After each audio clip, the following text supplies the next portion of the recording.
Hello and welcome to the Everything is Black and White podcast. Andrew Musgrove here, as you can see, joined by Lee Ryder. He's just made it back to his hotel after another defeat for Newcastle United on the road, this time to Aston Villa. Lee, another poor performance really for Newcastle. Not much to get positive about, and yet Steve Bruce has come out and said that he saw some things that left him encouraged going into that game against Leeds next week. What did you make of Steve Bruce's reaction after the game? Yeah, I mean, for me, it was almost clutching at straws. Really, I think the first half was pretty poor. They just stood off. They didn't really cause any threat, and second half, to be fair, was slightly better. But I'm not getting carried away. It was only slightly better. They looked a bit more alive when Ryan Fraser come on the pitch. It's too early for St. Maximin, although he did have some decent touches.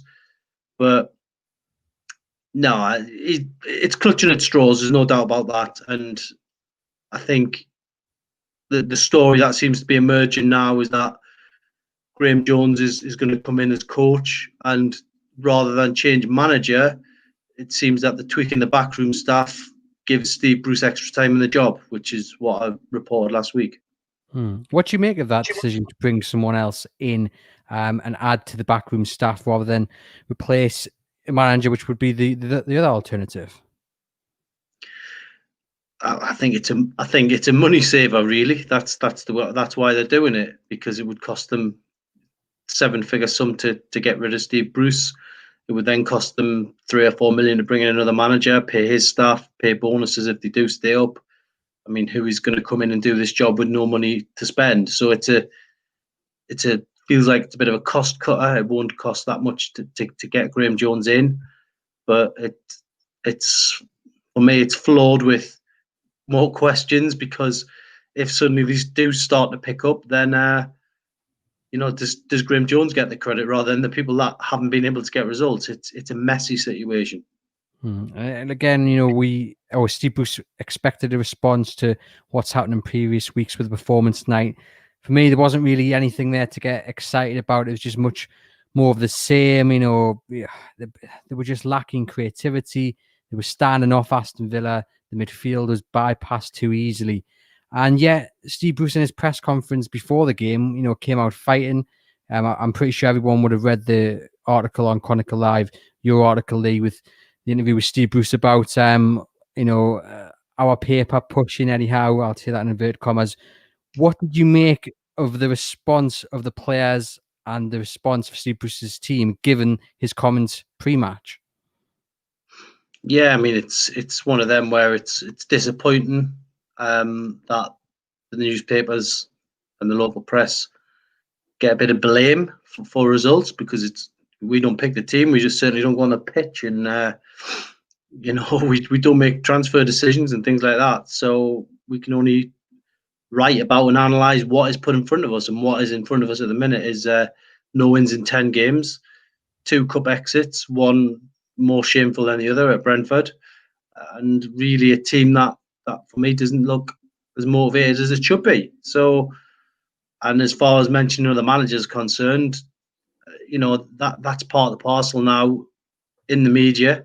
The minute you're under pressure, bookmakers are now contacting newspapers with lists of odds of candidates. So it's certainly not something that's sparked by the newspapers. People are interested in betting and knowing who's going to be the potential candidate for the next boss. It's just part of the game now. So yeah, I was a little bit surprised about that.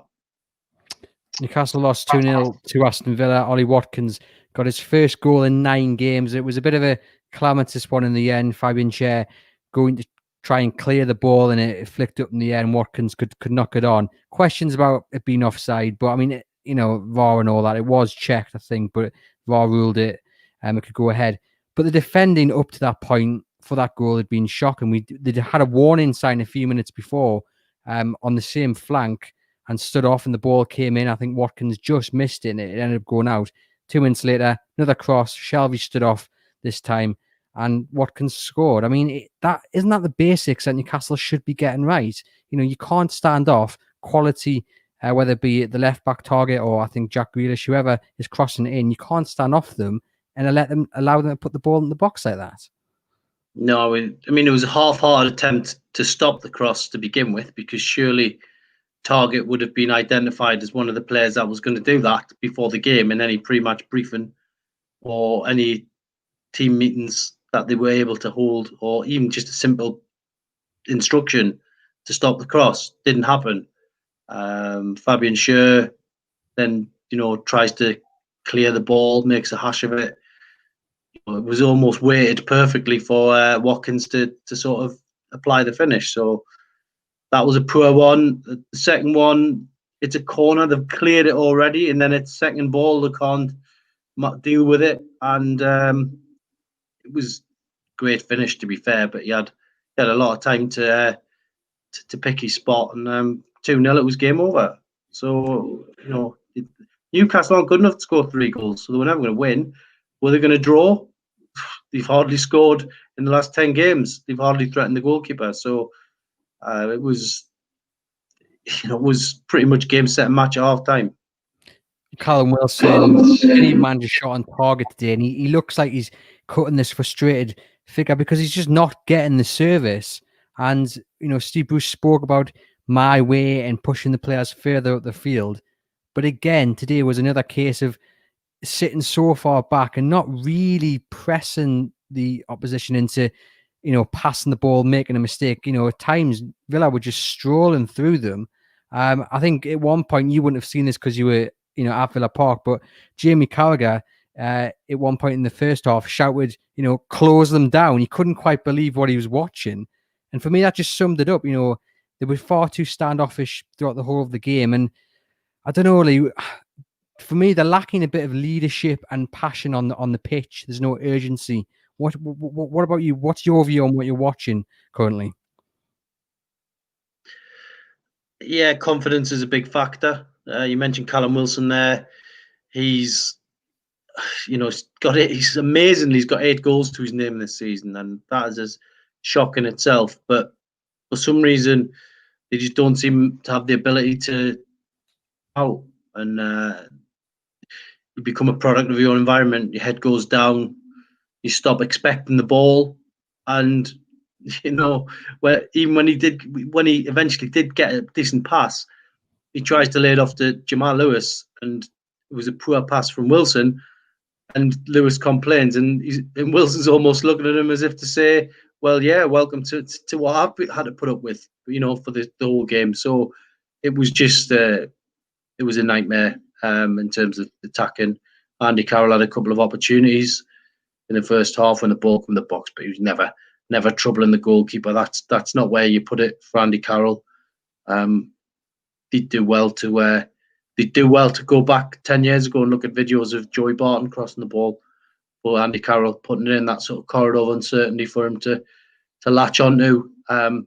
Whipping it in, it just isn't going to work. Ironically, when he went off, there was a couple of crosses that went in where they hung the ball up, but Andy Carroll wasn't on the pitch by that point, and it was Dwight Gale and Callum Wilson who prefer it to the feet. So it was just disjointed all round, and I'm still sitting here tonight wondering where the next win's coming from. I mean, Leeds is a big game, isn't it? You mentioned there Carroll coming off and the 2 wide men coming on, and St. Maximin and Fraser. He hinted afterwards that he's wanted to play Fraser and St. Maximin on the wings, but he's not had the chance due to COVID and injury and what have you. Now, assuming that they're getting back to match fitness, is that Steve Bruce's last roll of the dice, do you think? Because if that doesn't work, what is going to work? Well, the last throw of the dice seems to be changing the coaching staff, but how many games do you give that? 4 to 6 games, and see where they are then. Because if they haven't won in 4 to 6 games, then believe me, they will be either in the bottom 3 or just above it if they're very lucky, if they don't win in the next 4 to 6 games. But that's how long it would need to make an impact. Newcastle have done something similar before under Keegan, when Keegan come back in 2008. Didn't win for the first, I think, half a dozen games or something like that. and they actually had to bring Chris Hughton in as a different voice on the training pitch, someone who's a bit more technical, a bit more tactical in terms of working with the players session-wise. And unfortunately, whoever seems to have taken training this season in the last few weeks just hasn't worked. Doesn't matter who's done it. They've chopped and changed roles. Ben Dawson's been on the training pitch with them, but whatever's been said, it's going in one ear and out the other. I mean, Steve Bruce is obviously an experienced manager. He's been in the game a long time. I can't imagine he'd be overly pleased at this decision to bring someone in. I mean, do we know if it's his decision, or is there any kind of workings in the background that we understand how this has come about? Well, I think they've certainly had meetings on what they can do to change things. Stopping short of changing manager, this is the next option. We've seen it before in football. It's happened in the Northeast a few times, and at the end of the day, it's either this or change manager. But the reason I said at the start of the broadcast, it's a cheaper way of doing it, and that's where Newcastle are at the moment, because the future's uncertain because of the possible takeover, and realistically, Steve Bruce knows that he's had time now. He's had time to turn it around. It's his team, really. It's always your team anyway, because you're inheriting it. And really now we have to see if this new formula of working with, if it is going to be Graham Jones and that is going to get confirmed, we'll see how long that takes to work. But you can't expect miracles. And also, this is a former manager of a club coming in. This is someone who's done the number one job as well. So it's going to be interesting to see how this works out. A couple more questions. I mean, a lot of people just ask about Haydens, sticking Hayden in that that back line as opposed to being in the centre. I mean, he put in a decent shift today, but he was playing very wide towards the end. And a lot of people I saw on social media saying arguably maybe the best midfielder they've got and he's now playing centre back. What did you make of his inclusion, in that back line? Well, he was probably the most composed of the three centre backs, in terms of getting his tackles in, blocking the ball, shielding the ball. I thought Lascelles did okay at times. Didn't keep his cool. Ended up losing the plot a bit with the referee. Sher had the incident which led to the first goal, and wasn't his best performance for Newcastle. Let's be honest, no one played well. For me, there was no man of the match. That's how bad it was. There was no. You couldn't stand there and say, "Well done, there's man of the match," because I don't think anyone merited it. And if you were on that team and someone turned around and gave you a bottle of champagne and said, "There's man of the match," you would be embarrassed to accept it after that because it was so bad. So, look, then the emotions running high at the moment, for the supporters, for people like you, for people like me who want to see Newcastle do well. Don't enjoy writing negative things, but when negative things are coming from the mouth of the manager anyway, that sets a tone. And he said much worse things than what I've said even in this podcast. So it's going to be interesting to see how the next game goes. Leeds is a very big game. Well, just finally, just to go back to those comments Steve Bruce made after the game about being encouraged and seeing enough. We assume that was probably down to the two wingers coming on the pitch. But aside from that, was there anything else that you think he was encouraged? He could be encouraged by, or is he just trying to maybe be a bit clever and deflect it? And what will be happening on the training pitch is much different to the kind of persona or the reaction he gives to the media. But I mean, the media, the reaction with the media came very quickly after the full-time whistle, though, didn't it? So I don't know. What's your view on those comments? Yeah, as I said, it's clutching at straws. And some he has to try and say something positive. And for me, those players coming in, it was too little, too late because the game was gone. I just don't know what identity Newcastle have got. They keep chopping and changing, back four, back five, back three. wing backs, Andy Carroll up top. It's just chop and change all the time, and you can't keep up with it. So a couple of 2 or 3 days ago, I just thought, well, why don't they just keep it simple? And they tried the 4-4-2 at Arsenal, didn't work down there. It probably might work against lesser opposition.